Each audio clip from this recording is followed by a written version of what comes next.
बिस्मिल्लाहिर्रहमानिर्रहीम। अस्सलाम वालेकुम डियर व्यूवर्स। एक है लव मैरिज और एक है अरेंज मैरिज। अब इनमें से कौन ज्यादा कामयाब लोग जा रहे हैं?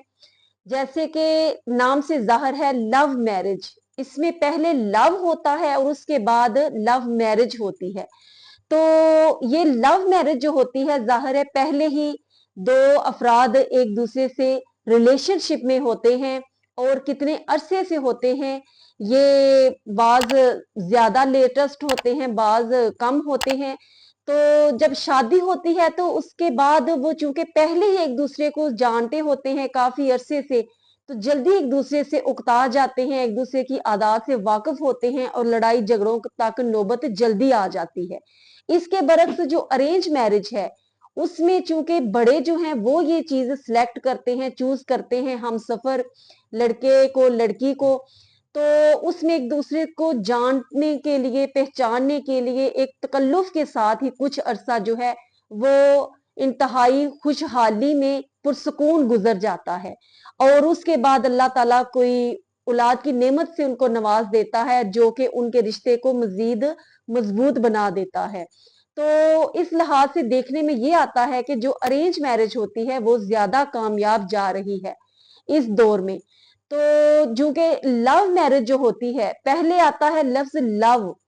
तो लव मैरिज जो है, उसमें लव जो है उसी के अंदर बहुत सी कबाहतें होती हैं, बहुत सी उसमें नाराजगी अल्लाह और उसके रसूल की जो है वो भी हदूद करास कर जाते हैं। बाज लोग वालिदैन की नाराजगी का सबब भी बनते हैं। और मेरी उससे रिक्वेस्ट है कि बेशक जो पढ़े लिखे मेरे बहन भाई हैं, मेच्योर हैं और समझ बूझ रखते हैं, उनको इख्तियार है कि वो अपना लाइफ पार्टनर चूज कर सकते हैं, लेकिन बजाय इसके कि बाहर खुद किसी से इस हद तक रिलेशनशिप बढ़ा लें, सबसे पहले अपने पेरेंट्स को इससे आगाह कीजिए कि हमने फलां को अपना हम सफर जो है वो सिलेक्ट किया है, चूज किया है। सबसे पहले पेरेंट्स को बताएं ताकि वो अच्छी तरह से उसके बारे में जांच पड़ताल करें और फिर उनको इख्तियार दें कि वो आगे आपका रिलेशनशिप कायम करें। याद रखिए, जिस तरह से एक बॉयफ्रेंड गर्लफ्रेंड कुछ अरसा रिलेशनशिप के बाद आपको छोड़कर चला जाए और आप हर्ट होते हैं, तो अंदाजा लगाइए अपने उन पेरेंट्स का जिन्होंने आपको उंगली पकड़कर चलना सिखाया, यहां तक पहुंचाया। जब उनको ये पता चलता है कि आप जिंदगी का इतना बड़ा फैसला करते हुए उनको इग्नोर कर रहे हैं और अकेले आप ये फैसला ले रहे हैं, इतना बड़ा स्टेप ले रहे हैं, तो वो किस हद तक हर्ट होते हैं ये आप उस वक्त फील कर सकते हैं जब आप खुद पेरेंट्स बनेंगे। तो फिर इंसान महसूस करता है वो किस दर्द से गुजरते हैं।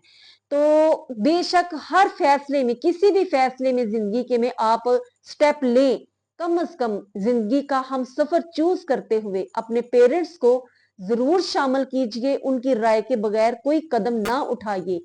आप अपना मयार ढूंढते ढूंढते वहां तक किसी गहरी खाई में ना जा गिरे जहां से निकलना आपके लिए नामुमकिन हो।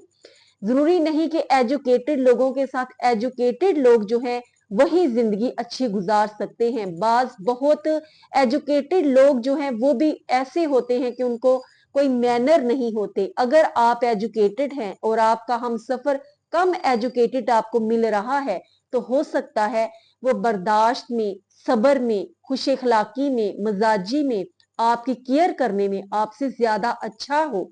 तो अपने हम सफर की कदर कीजिए और ऐसे हम सफर को मोस्ट वेलकम कीजिए। और इस दौर में, जिस दौर में हम रह रहे हैं, इस दौर में ऐसे हम सफर का मिल जाना जिसका कोई अफेयर ना हो और वो पाक दामन हो, यही अल्लाह ताला की तरफ से बहुत बड़ा तोहफा है। अपना ख्याल रखिएगा, दुआओं में याद रखिएगा। अस्सलामु अलैकुम व रहमतुल्लाहि व बरकातुहू।